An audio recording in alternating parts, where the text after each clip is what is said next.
Bonjour et bienvenue sur Tourism Marimi, le podcast qui te fait découvrir les métiers et formations du tourisme. Aujourd'hui, j'ai le plaisir de recevoir Ramzi Combo, revenu et pricing manager chez Emirates. Dans l'épisode de cette semaine, il te présente en quoi consiste le revenu management et les différences qu'il peut y avoir lorsqu'on l'applique à l'hôtellerie, au business des croisières ou encore à l'aérien. Il te partage également la méthode qui lui a permis de trouver son premier stage en revenu management alors qu'il n'avait aucune expérience, technique qui d'ailleurs fonctionne peu importe dans quoi tu souhaites te lancer. Enfin, il t'explique comment il a fait pour retrouver un travail après 9 mois de pause et te donne son opinion sur la vision que nous avons du télétravail en France. Pour découvrir tout ce beau programme, je t'invite donc à rejoindre ma conversation avec Ramzi. Bonjour Ramzi, merci d'avoir accepté mon invitation, je suis très heureuse de vous accueillir aujourd'hui. Est-ce que pour commencer, vous pourriez vous présenter rapidement ? Alors, bonjour Marie, oui bien sûr, moi, je suis content que vous ayez pris contact avec moi. Je m'appelle Ramzi Combo, j'ai 34 ans et je suis revenu manager et ou slash pricing manager dans le tourisme depuis maintenant presque 10 ans. J'ai commencé le revenu management en fait directement à la suite de mon master spécialisé en management du tourisme et de l'hôtellerie. Et puis j'ai trouvé un stage, si vous voulez, dans Paris en hôtellerie, parce que c'était vraiment 2010-2011, c'était compliqué. Il fallait déjà que je trouve une introduction dans le revenu management. Et depuis, en fait, j'ai pas lâché. D'accord. Et est-ce que vous pouvez nous dire en quoi ça consiste le métier de revenu manager ? Vos missions au quotidien, est-ce que vous avez une journée type ? Oui, alors le métier de revenu manager, si vous voulez, comme son nom l'indique, c'est qu'on lui attribue en fait l'optimisation du revenu, de telle sorte à ce qu'une compagnie, une entreprise puisse atteindre le meilleur chiffre d'affaires possible. Pour ce faire, en fait, un revenu manager, il a plusieurs leviers à sa disposition. Ce qu'il faut savoir avant toute chose d'ailleurs, j'aurais peut-être dû commencer par ça, c'est que le revenu management marche surtout dans des industries où en fait on vend des produits qui sont non stockables, type un hôtel ou un avion où en fait, si vous avez 100 chambres et qu'une journée dans l'année, vous ne vendez pas vos 100 chambres, vous en vendez 99, la chambre perdue cette journée-là, vous ne pourrez pas la récupérer. C'est ça la philosophie du RM, c'est de vouloir trouver le meilleur volume au meilleur prix pour atteindre le meilleur chiffre d'affaires en fonction de notre capacité. Voilà. Donc en termes de journée type, ce qu'un revenu manager va faire déjà quand il va arriver au boulot, c'est qu'il va allumer son ordinateur et il va aller regarder quel a été le closing de la veille, en fait, comment on s'en est sorti et du coup, est-ce que ça nous met, par exemple, par rapport à notre target, où est-ce qu'on en est, quoi? Est-ce qu'on est sur le bon chemin? Est-ce qu'on est en retard? Si oui, pourquoi? Donc en fait, on va analyser, si vous voulez, tous les chiffres en profondeur, à savoir d'où est-ce que venaient les réservations, de quel channel, de quel pays, de quel type de client il s'agissait. Donc en fait, par exemple, le matin, ça va vraiment être dédié à l'analyse de la production, l'analyse du business, pour pouvoir en fait après prendre des décisions basées sur ce qu'on souhaiterait faire, ce qu'on a vu dans le passé et ce qu'on connaît du futur. D'accord. Et du coup, je vous avoue, je suis pas très chiffre, même si j'essaye de l'être de plus en plus. Mais par exemple, est-ce que sur vos 100 chambres, est-ce que votre but c'est vraiment de toutes les vendre, quitte à baisser le prix, ou faire en sorte que vraiment vous ayez le meilleur chiffre d'affaires, donc si vous arrivez à en vendre moins mais plus cher et qu'au final vous gagnez plus, est-ce que vous préférez perdre ces chambres-là ? Alors ça dépend, vraiment ça dépend totalement de la philosophie, on va dire, du management, ce que recherche le management et aussi quelle image vous souhaitez projeter de vous, en fait. Tout simplement parce que le concept de je vais vendre toutes mes chambres au prix le plus bas pour pouvoir être sûr de remplir, c'est effectivement pas une très très bonne stratégie parce que dans tous les cas, vous allez forcément avoir un manque à gagner en faisant ça parce que le juste prix finalement c'est quelque chose qui évolue tout le temps. Donc si je pars du principe que si je vends toutes mes chambres à 25 €, mais sans chambre dès le premier jour, oui, d'accord, je serai complet dès le premier jour, mais j'aurais pas eu l'opportunité de faire monter mon chiffre d'affaires, en fait. Et donc, tout dépend vraiment de la philosophie, de la politique, du management. Par exemple, un grand hôtel de luxe, style Palace, préférera, lui, optimiser son chiffre d'affaires en jouant plutôt sur le prix moyen que sur le volume. À savoir, il va mettre des prix élevés, comme ça, il s'assure une marge importante. En plus de là de ça, du coup, ça conforte l'idée qu'il s'agit d'un palace, hein, et c'est quelque chose avec un prix particulièrement élevé. Et en plus, ça aide à maintenir le produit, si vous voulez, par rapport à tout ce qui est la vétusté, l'usage du produit. Parce que du coup, vous ne le vendez pas, vous l'exploitez pas 365 jours dans l'année, quoi. Ah oui, d'accord. C'est intéressant de voir justement que, contrairement, je pense, à un produit physique, on n'essaye pas de l'écouler. Mais du coup, vous êtes chez Emirates, donc vous faites aussi des hôtels ou uniquement des vols? Alors, non, du coup, là, chez Emirates, effectivement, on est juste en charge, des vols. Pour tout ce qui est hôtel, effectivement, bah, nous sommes associés avec, des agences de voyage, hein, vous connaissez très bien Mmh. et donc nous construisons avec eux, enfin, nous ne connaissons pas quelle est la ventilation au niveau des chambres d'hôtel ou de ce genre de choses, mais voilà, les hôteliers, les compagnies aériennes, les agences de voyage, on essaye de tous travailler main dans la main pour pouvoir, proposer un produit, adéquat et accessible, mais qui nous permet également de conserver une certaine rentabilité. D'accord. Et donc du coup, vous, au quotidien, est-ce qu'il y a une tâche en particulier que, vous aimez plus faire, enfin qui vous a fait vous tourner vers ce métier? Alors non, c'est pas dans mon quotidien finalement que je vais trouver, mon intérêt principal pour la tâche. Ça va plutôt être dans, certains exercices qui arrivent, souvent, hein, notamment par exemple, je pense à la fin d'une semaine, la fin d'un mois ou la fin d'un trimestre. Par exemple, le forecast où en fait on va, essayer de dresser en fait une prémonition d'où est-ce qu'on va atterrir. Donc on avait le budget, ce qu'on souhaiterait faire, ce qu'on souhaiterait obtenir, vraiment en termes de revenus, en termes de résultats à la fin de l'année. Puis en fait, le forecast, c'est quelque chose qu'on va mettre à jour, qu'on va rafraîchir mois par mois en disant: «Bon voilà, en fait, sur les 12 mois de l'année, j'en ai déjà écoulé 6. J'en suis là. Où est-ce que je vais finalement terminer par rapport à ce que j'avais prévu?» Et ça, c'est vraiment, je pense, la chose qui me plaît le plus parce qu'on peut voir finalement, vu que quand on fait un forecast, on le fait, évidemment en avance, on peut voir à la fin, est-ce qu'on était proche ou pas de la réalité? Mmh. Donc ça, c'est un des aspects qui me plaît le plus, avec également le fait de savoir que j'ai différents leviers sur lesquels je peux jouer pour optimiser ma rentabilité. Je suis pas obligé de passer systématiquement par le prix. D'accord, et du coup, ce serait quoi les autres leviers? Alors ce qu'il faut savoir, c'est chaque hôtel, chaque compagnie aérienne, chaque croisiériste, quand il va vous vendre un produit, il va vous le vendre avec, bon, bah, lui déjà, il a des charges fixes, OK? Il a Mmh. également des charges variables. Puis il va également devoir faire passer, c'est ce que j'ai appelé tout à l'heure la ventilation, certains coûts dans le prix de la chambre. À savoir, si vous prenez une petite chambre avec un petit déjeuner, le contrôleur de gestion viendra vous voir pour vous dire que voilà, le petit déjeuner, il nous coûte 5 €. On souhaite faire de l'argent dessus, donc on va le ventiler à 8 € dans le prix de la chambre. Et en fait, cette ventilation interne, c'est quelque chose que finalement le client, lui, sait qu'il va payer son petit déjeuner, il n'y a pas de problème.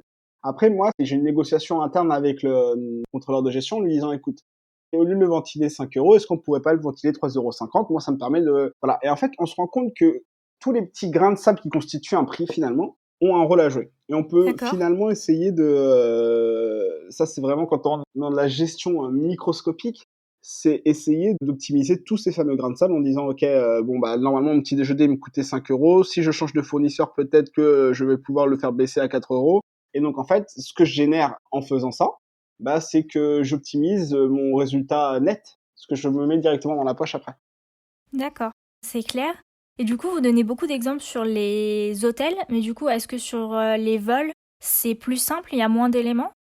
Non, alors, ce qu'il faut savoir, c'est que ce sont le concept est le même dans le sens où on parle d'un produit non stockable. Mmh. Après, c'est tellement, tellement différent parce qu'effectivement, vous, aujourd'hui, vous êtes un hôtel dans Paris, vous avez votre concurrence, en fait, elle se situe autour de vous. Dans le milieu aérien, vous êtes, par exemple, Emirates en France, votre concurrence, elle se situe évidemment autour de vous, mais pas que, en fait. Elle se situe également chez vous, dans vos propres marchés. Par Ouais. exemple, je vais vous dire un truc, nous, tous nos vols, chez Emirates, au départ de France, transitent par Dubaï, systématique.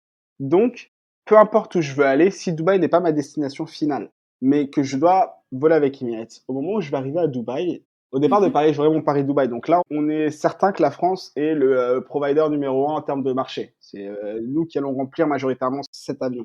Par contre, une fois que j'arrive à Dubaï et que je veux me rendre par exemple à Bangkok, le Dubaï-Bangkok, eh bien, si vous voulez, il va y avoir énormément de nationalités. Il y aura tous les gens qui sont retrouvés au hub de Dubaï et qui ont pour destination Bangkok qui vont se retrouver dans cet avion. Donc, on va avoir des Français, des Russes.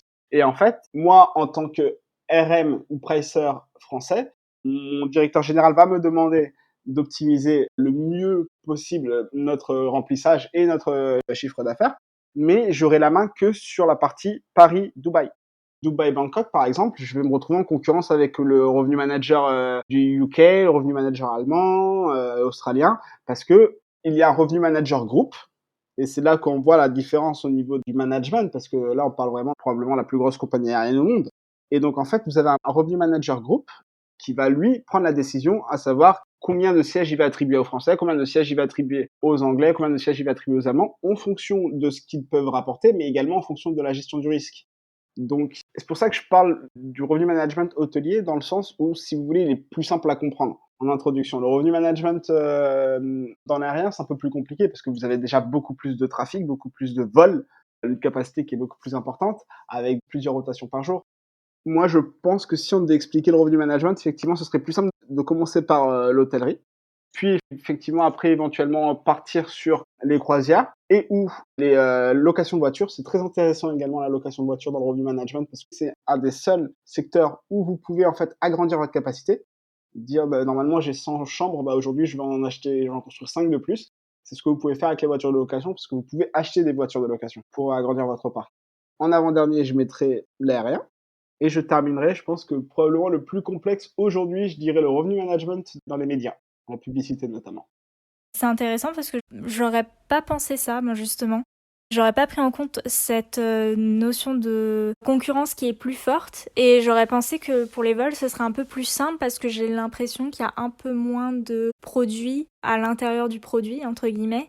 Enfin, dans un vol aussi, on peut avoir un repas, on peut avoir des prestations en plus. Mais j'ai l'impression que c'est moins développé que dans les hôtels. Mais a priori, ça n'impacte pas tant que ça.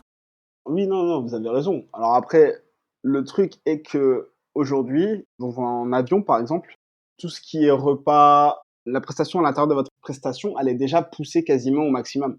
Vous êtes déjà sur de l'optimisation vraiment, vraiment, on dirait de l'horlogerie suisse, quoi. Parce que pour arriver là où ils s'en sont arrivés aujourd'hui, ils ont dû passer par là, en fait, tout simplement. Et donc effectivement, tout ce qui va être le repas qu'on va vous proposer. Aujourd'hui, on est en train de dynamiser le transport aérien. C'est-à-dire que vous pouvez même prendre l'avion sans bagage. Et ça va vous coûter moins cher. Donc vous avez des choix si vous voulez. Mais effectivement, dans l'aérien, je trouve que peut-être que le nombre de produits dans le produit seront moins nombreux que typiquement dans un hôtel ou pour un séjour, parce que vous allez pouvoir booker des excursions, vous allez pouvoir booker des repas, des massages, 1 milliard de choses. Sur ce coup-là, vous avez totalement raison. Mais je pense que ça ne suffit. Enfin, les paramètres qui constituent le review management aérien sont encore plus nombreux. C'est-à-dire que moi, ça fait aujourd'hui 1 an et demi que je suis chez Emirates et je découvre assez souvent de nouveaux leviers sur lesquels je peux jouer que je ne soupçonnais pas en fait. D'accord.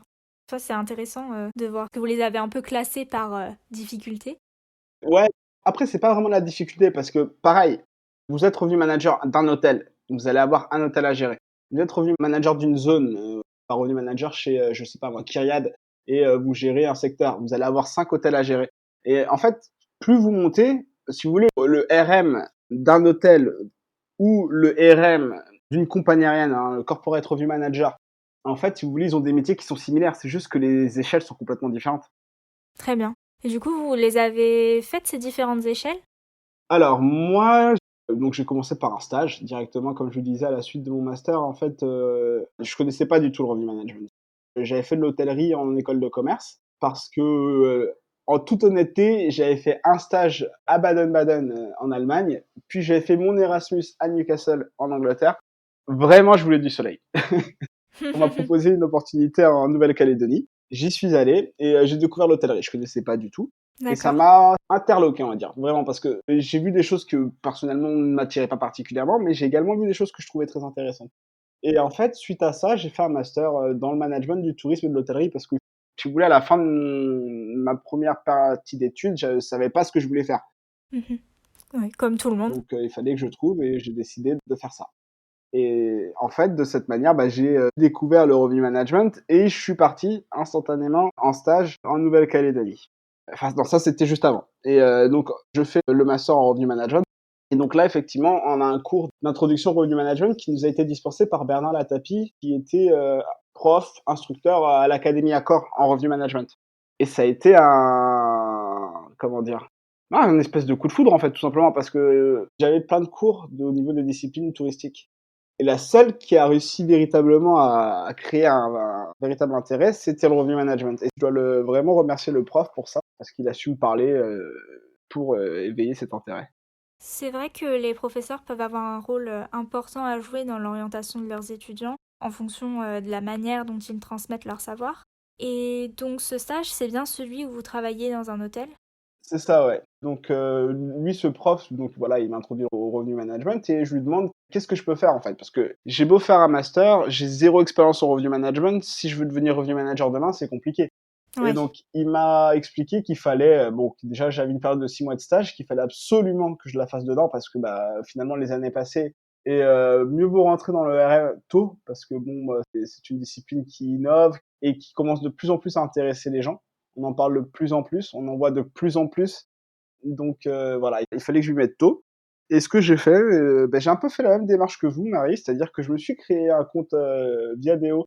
À l'époque, c'était sur Viadeo Premium et j'ai tapé, juste, Revenu Manager Paris et j'ai eu une liste de professionnels, du RM que j'ai contactés un par un avec un message personnalisé leur expliquant que j'avais envie de discuter, d'échanger sur cette discipline, hein, sans demander quoi que ce soit, sans demander de stage, juste véritablement parler à des personnes qui le vivaient au quotidien et j'ai eu plusieurs réponses et donc plusieurs entretiens et notamment, un avec, le directeur du revenu management du Regina, donc très bel hôtel, dans le 1er arrondissement, un hôtel de 120 chambres, à Paris et on en a discuté. Il m'a proposé un stage à la fin de notre café et c'est vrai que je m'y attendais pas et donc bon, bah, j'ai sauté sur l'occasion et c'est comme ça, quoi, que je me suis lancé dans l'hôtellerie.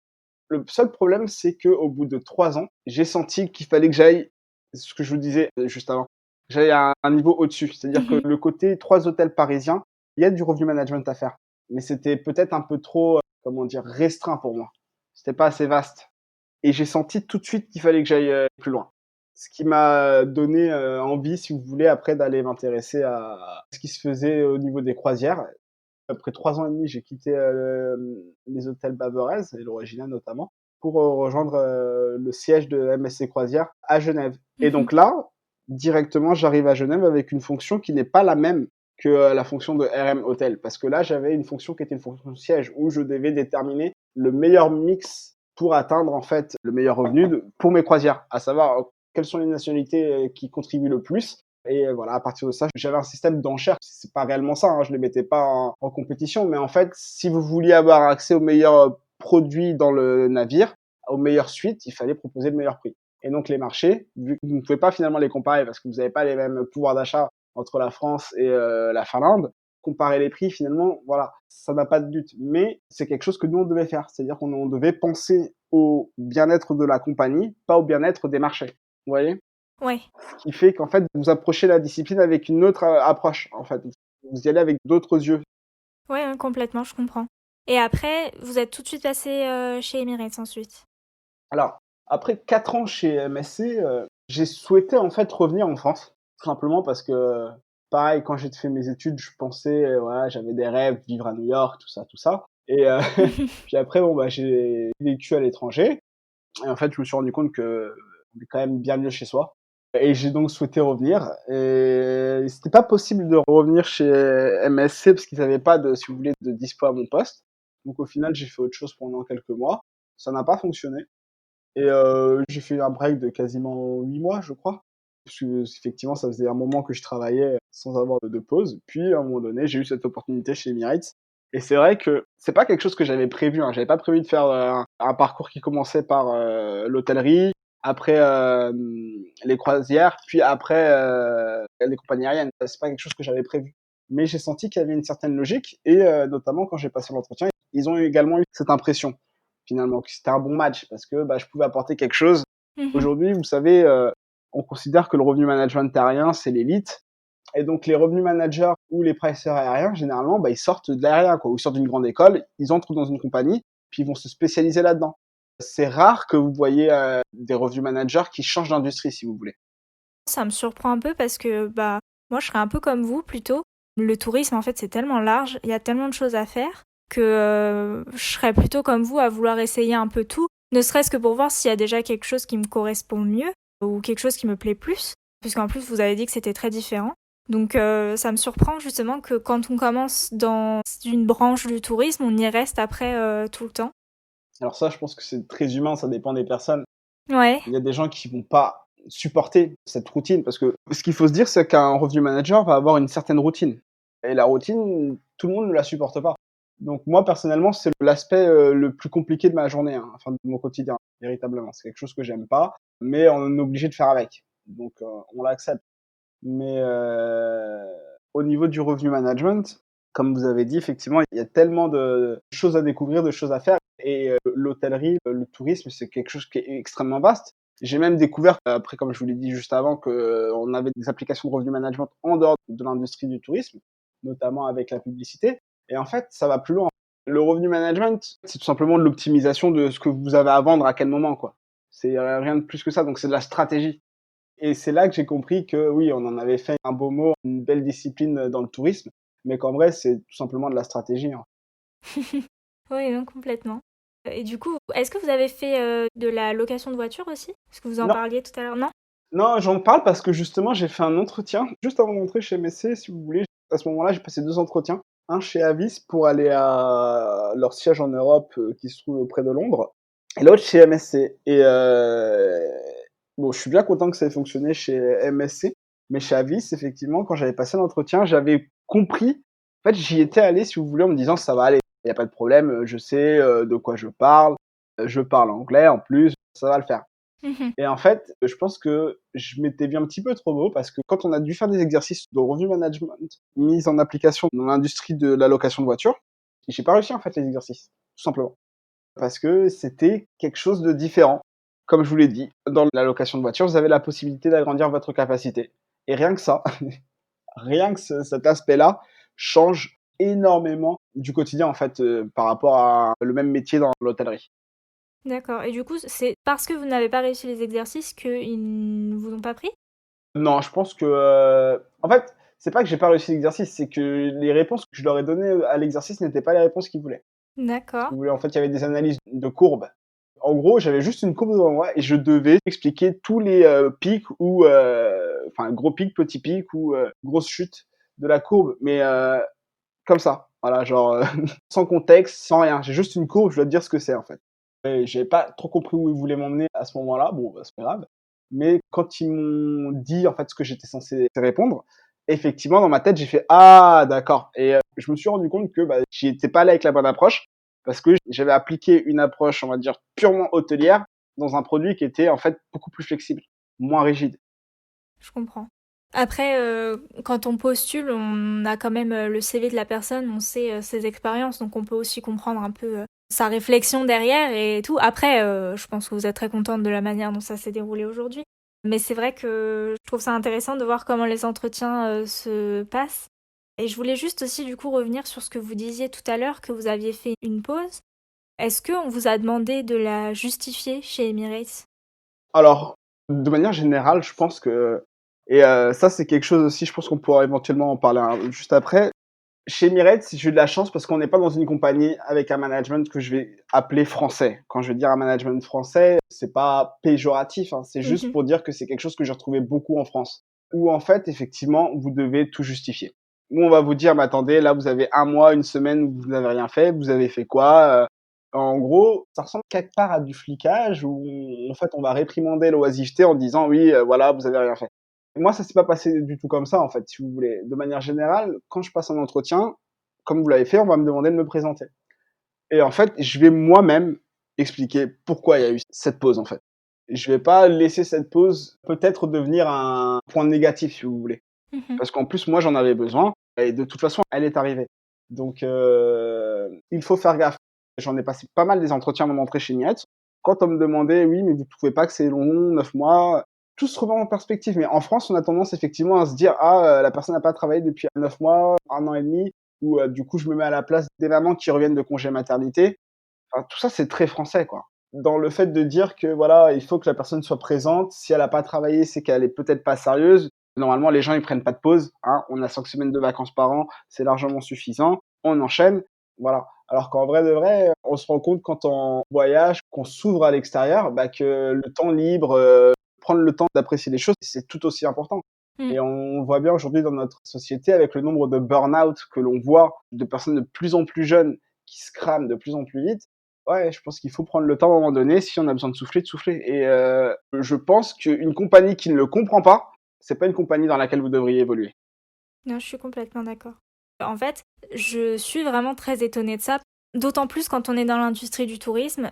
J'avais fait un entretien avec une personne, elle a fait un tour du monde. En plus, elle avait vraiment fait l'effort de noter les bonnes pratiques des lieux qu'elle visitait, d'essayer vraiment de se mettre dans la peau d'un touriste. Et en fait, quand elle est rentrée, je pensais que ça allait être un très gros avantage pour elle pour trouver un travail en rentrant.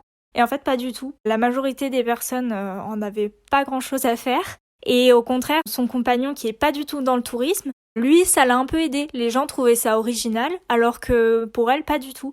Donc je suis assez surprise parce que pour moi, c'est quand même assez cohérent. Oui, mais ça, c'est quelque chose que vous allez retrouver beaucoup en France. Alors, je sais pas s'il s'agit de jalousie parce que vous avez fait quelque chose que la personne qui travaille d'arrache-pied tous les jours et qui ne s'est jamais permise de le faire ne fera peut-être jamais. Mais en réalité, ça, ce sont des points dans tous les entretiens que j'ai eus, peu importe les entreprises, peu importe les industries, mais dans tous les entretiens que j'ai eus pour des compagnies internationales, ce genre de choses était vu comme une vertu, comme quelque chose de très positif. Vous Mhm. vous êtes ouvert, vous êtes parti, vous vous êtes posé des questions, vous avez voyagé, c'est bien. En France, des fois, on pourrait nous prendre pour des touristes. Voilà, vous êtes parti faire la fête, vous avez rien glandé. C'est un peu le reproche que j'ai à faire avec la manière dont le management perçoit les employés en France. C'est un peu pareil, par exemple, avec le télétravail. C'est quelque chose qui devrait être aujourd'hui, mais tellement généralisé. Je veux dire, on a tous majoritairement dans les bureaux des ordi portables. On a tous un téléphone, on a tous une connexion internet chez nous, on est tous en mesure de pouvoir faire ce qu'on souhaite faire de chez nous. Et en plus, Ouais. on sera probablement tout aussi, voire plus efficace, car on est chez nous. Donc on est beaucoup plus concentré, voilà. Et ça, en France, le télétravail, je vois que ça a du mal à se mettre en place. Là, aujourd'hui, effectivement, avec la situation Covid, bah, ça a été une obligation pour de nombreux employeurs. Mais je ressens qu'il y a quand même, c'est-à-dire qu'ils le font, mais à reculons, quoi. S'il y avait pas ça, non, non, on l'aurait jamais envisagé. Ouais. Et voilà. Et ça, c'est pareil. En fait, j'ai l'impression qu'on estime que en France, l'employé, en gros, s'il peut tirer au flanc, il tirera au flanc. Mm. Et c'est ça qui m'embête. Je suis d'accord. Après, là, comme par exemple la crise sanitaire, ça aide à avancer, même si c'est pas forcément toujours de bon cœur. Après, j'imagine que plus de gens le feront, plus ça se généralisera aussi et ça se normalisera. Parce que Exactement. j'ai l'impression que aussi notre génération, elle cherche de plus en plus à voyager. Après, pour des soucis écologiques, on va devoir peut-être revoir aussi notre façon de le faire, mais je pense que ça changera et Oui, oui. Ah bah, c'est en train de prendre, ouais.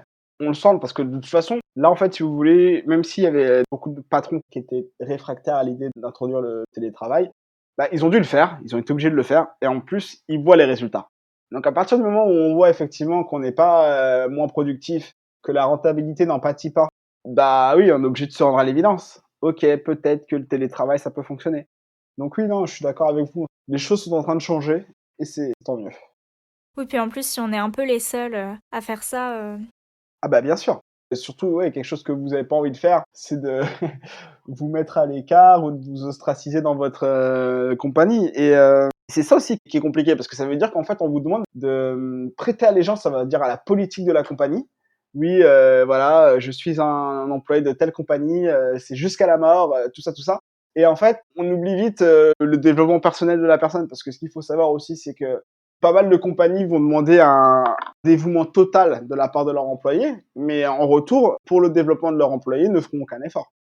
de toute façon, comme on le disait, les gens recherchent de plus en plus un équilibre dans leur vie professionnelle et personnelle, donc c'est sûr que ça va changer et ça l'est avec justement la crise sanitaire. On se rend compte de beaucoup de choses. Et justement, cette crise-là, est-ce que ça a changé des choses dans votre métier, dans la façon dont vous organisez, ou est-ce que vous avez dû adapter vos techniques? Alors, nous, dans l'aérien, on a été terriblement impactés, hein, je pense que vous en êtes consciente, et puis tout le Mhm. monde le sait de toute façon, parce que pour endiguer la propagation du virus, en fait, il y a un moment donné, il a fallu arrêter de voyager. Donc, on a pris un coup d'arrêt monstre, un coup d'arrêt qui a été imposé par de nombreux pays. Par exemple, en France, la France a été, je crois, le deuxième pays européen après l'Italie à être considéré comme un pays entre guillemets à boycotter parce que bah il y avait trop de cas de Covid en France. J'ai vu de nombreux marchés nous dire, en fait, de nombreuses destinations fermer la porte aux Français au fur et à mesure que le temps passait, en Mhm. disant voilà bon bah là à partir de maintenant les Français ne pourront plus venir chez nous ou alors si des Français débarquent ou des passagers en provenance de France, ils auront à subir une quatorzaine pardon, à leurs frais dans le pays voilà. Et donc tout ça, effectivement, il y a eu tout ce qui a été imposé par les politiques pour endiguer la chose. Puis il y a eu la crainte finalement, parce qu'il n'y a pas que ça. Il y a aussi le fait que certaines personnes ont dit oui, d'accord, on peut encore voyager, mais j'ai pas envie de prendre le risque. Et tout ça a fait que, oui, on a été terriblement impacté. Un exemple tout simple, on était à 3 vols par jour au départ de Paris, 380. À un moment donné, on est passé à un par jour, puis on est de nouveau à 2, mais par exemple, on n'a qu'un seul à 380. Donc c'est-à-dire qu'on n'a plus du tout les mêmes rotations, et c'est quelque chose de très dangereux dans l'aérien, parce que quand vous sécurisez un slot, par exemple une heure d'atterrissage à Paris, en fait, vous souhaitez la sécuriser pour longtemps. C'est-à-dire que si, en gros, vous aviez pendant les 10 dernières années un avion qui arrivait tous les jours ou qui décollait tous les jours de Paris à 18h et que sur les 2 prochains mois ou 6 prochains mois, en fait, vous n'allez pas pouvoir assurer cette rotation, votre slot, il est en danger, en fait. Vous pouvez le perdre. Mhm. Et donc, ce sont ce genre de choses qu'on essaie d'éviter. Il y a pas mal de craintes. Donc, en fait, on est obligé de voler, même si nos avions ne sont pas forcément remplis. Pour nous, ça a été vraiment très compliqué à gérer parce que, voilà, les compagnies aériennes volent tous les jours de l'année. Tous les jours de l'année. Être cloué au sol pour une compagnie aérienne, c'est la pire chose qui puisse lui arriver, je pense. Mm. Et du coup, vous, de votre côté, comment est-ce que vous faites? Parce que bon, vous m'avez expliqué qu'il n'y a pas que le prix sur lequel vous pouvez influer, mais je me doute que c'est une période compliquée parce que forcément, vous avez eu beaucoup de pertes du fait que pendant un moment, vous ne pouviez plus voler. Mais du coup, vous ne pouviez pas non plus mettre des vols maintenant plus chers pour compenser ça, puisque les gens sont dans une crainte, comme vous l'avez dit, de partir. Donc la stratégie, entre guillemets, que je lisais un peu aussi dans la presse touristique, c'est que les gens sont assez sensibles aux promotions en ce moment. En tout cas, les gens qui sont dans cette dynamique, qui se disent oui, bon, justement, je vais en profiter de partir maintenant, il n'y a pas beaucoup de touristes, ça va être plus agréable, et qui du coup sont attirés par ces promotions-là. Donc du coup, je sais pas, vous, comment est-ce que vous vous adaptez face à ça? C'est vrai que là, actuellement, si on souhaite obtenir du business, il faut être attractif. Donc, de la promotion, avec pas mal de communication, il faut que les gens le sachent. Donc, il faut être présent sur les réseaux, il faut vraiment qu'on nous voit partout. À ce niveau-là, vous avez raison. Le problème est que on pourrait le faire si on n'avait pas déjà besoin de payer les pots cassés. C'est-à-dire qu'on a déjà fait quasiment 9 mois de très très compliqués là en termes de réaliser. Et donc, on doit déjà rattraper ce qu'on a perdu, mais tout en limitant les pots cassés, si vous voulez. Mhm. Donc, on peut pas se permettre de dire je vais lancer une promo et au final, je vais creuser mon déficit. Parce que quand vous faites une promo de manière générale, vous espérez gagner de l'argent sur le volume. Mm. Mais là, je vais faire une promo où en fait, j'aurai pas le volume quoi qu'il arrive, parce que même s'il y a une petite portion des clients qui vont se dire ah ouais, je vais sauter sur cette occasion, la majeure partie de notre business va quand même être impactée négativement. Hein. Les gens qui partent en Thaïlande en famille à Noël, ce genre de choses, cette année vont probablement faire autre chose.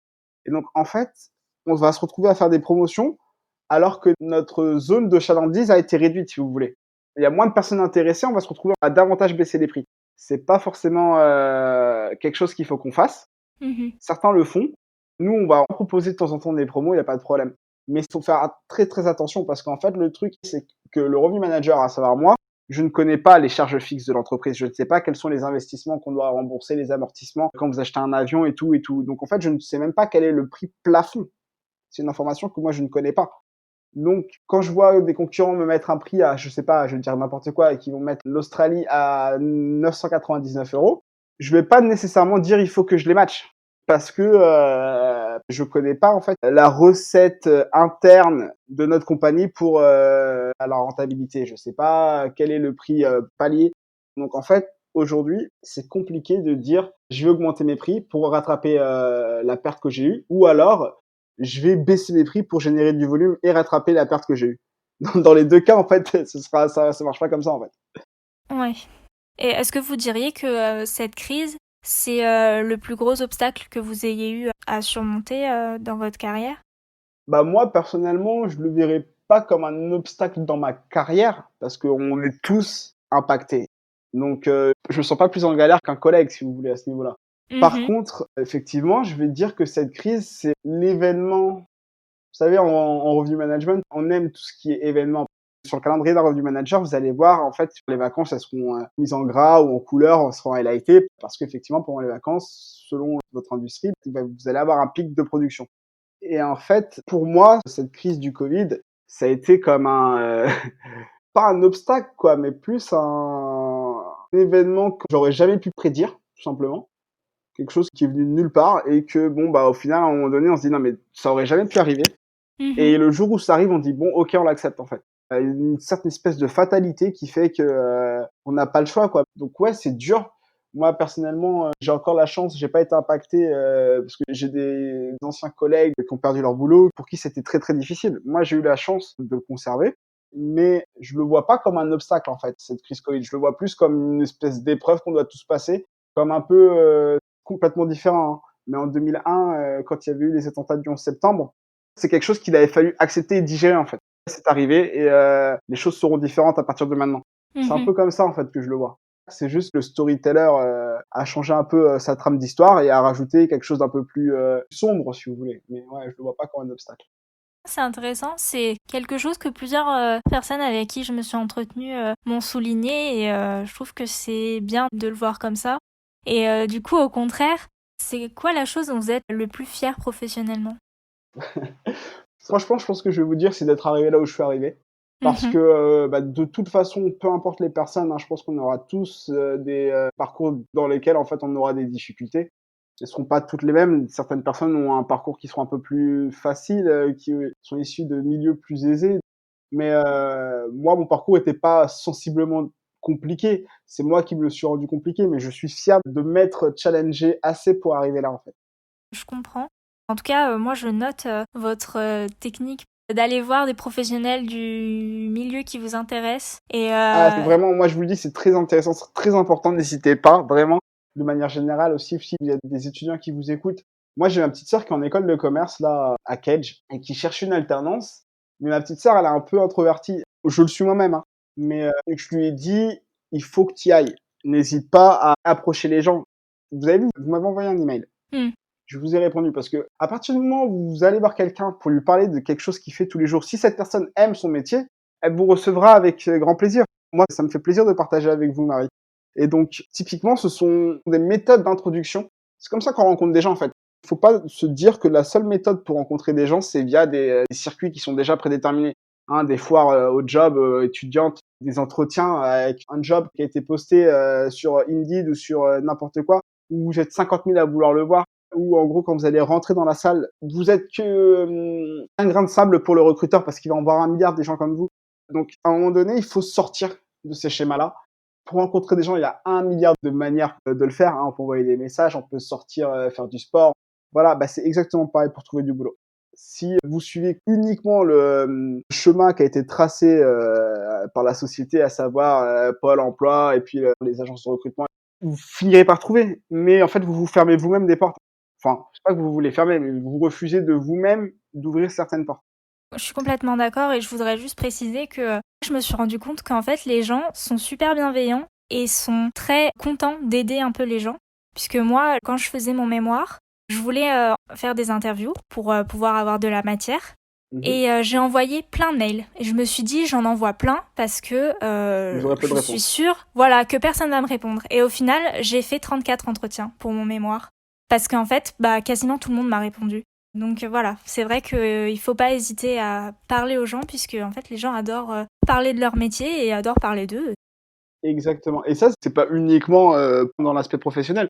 De manière générale, les gens aiment bien raconter leur histoire. Mm. Alors, vous allez parfois tomber sur des gens qui vont vous dire que non, et justement, ils veulent pas. Mais on a tous quelque chose à raconter, une petite anecdote qui pourra servir à quelqu'un. Si demain, ce que je vous ai dit par rapport à Viadeo, LinkedIn peut aider quelqu'un, bah, j'en serais ravi. Et voilà, j'encourage tous les étudiants, toutes les personnes qui s'intéressent à une fonction, à une industrie ou à un métier, de pas uniquement le regarder de loin, en fait. D'y aller, poser des questions, peu importe, c'est la mode, bah, je sais pas, vous allez envoyer un message à un confectionneur de vêtements, voilà. Il faut être curieux, en fait, c'est la base. Dès lors où on sort de sa zone de confort pour justement s'enrichir, bah, généralement ça paye. Ouais, complètement. C'est pas facile, surtout quand on est introverti. Mais c'est vrai que c'est ce qui fait la différence. Exactement. Et bah voilà, du coup, je pense qu'on a fait le tour. Je sais que c'est compliqué en ce moment, mais au cas où, parce qu'il y a beaucoup de gens dans le secteur du tourisme qui sont en recherche de stage, d'alternance, d'emploi aussi, c'est pas du tout facile. Est-ce que vous savez s'il y a des recrutements dans votre équipe en revenu management? Alors en revenu management, absolument pas. Ok. Même de manière générale, là, tout de suite, on n'en a pas parce que, bah, vous imaginez bien qu'on est dans une période de gel, Mhm. donc il n'y a pas de recrutement, il n'y a pas de promotion. On essaie de limiter la casse. Alors après, quand ça repartira, ce qu'il faut savoir, c'est que et de manière générale, hein, ça c'est pas uniquement chez Emirates, Mhm. on va repartir à un moment donné. On ne sait pas exactement combien de temps ça va reprendre, hein. J'ai lu certains parler de on aurait un retour, du trafic international, à la normale en 2024. Bon, ça me paraît très, très loin, mais Oula, je pense oui, que moi aussi. et d'ailleurs j'espère bien avant. Au moment où ça va repartir, il va y avoir des énormes opportunités un peu partout dans le monde. Car ce qu'on a vécu en fait, si vous voulez, c'est un peu comme, un crash boursier. C'est-à-dire qu'à un moment donné, voilà, on s'est écroulé et bon, bah, il va quand même falloir se relever, se reconstruire et Mhm. c'est à ce moment-là, en fait, qu'il va y avoir pas mal, d'opportunités pour différents acteurs, des intermédiaires, des agences de voyage, des consolidateurs ou même des nouveaux entrants, une nouvelle compagnie qui dit: «Bon, bah, c'est le moment, je vais essayer de rentrer dans le marché» et là, va falloir, être, aux aguets parce que je pense que ce sera, le moment pour beaucoup de personnes de franchir un palier.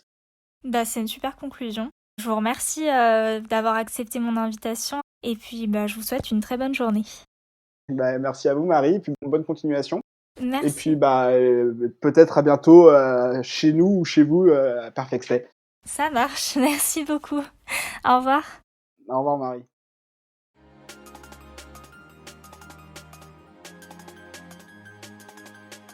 Merci de t'être rejoint à cette discussion avec Ramzy, j'espère vraiment qu'elle t'a plu. Si c'est le cas, tu peux nous le faire savoir en t'abonnant, c'est ce qui soutient le plus le podcast. Si tu souhaites en apprendre davantage sur le revenu management dans le tourisme, ou un autre métier d'ailleurs, je t'invite à appliquer dès maintenant la méthode de Ramzy qui consiste à se rapprocher des personnes qui le vivent au quotidien.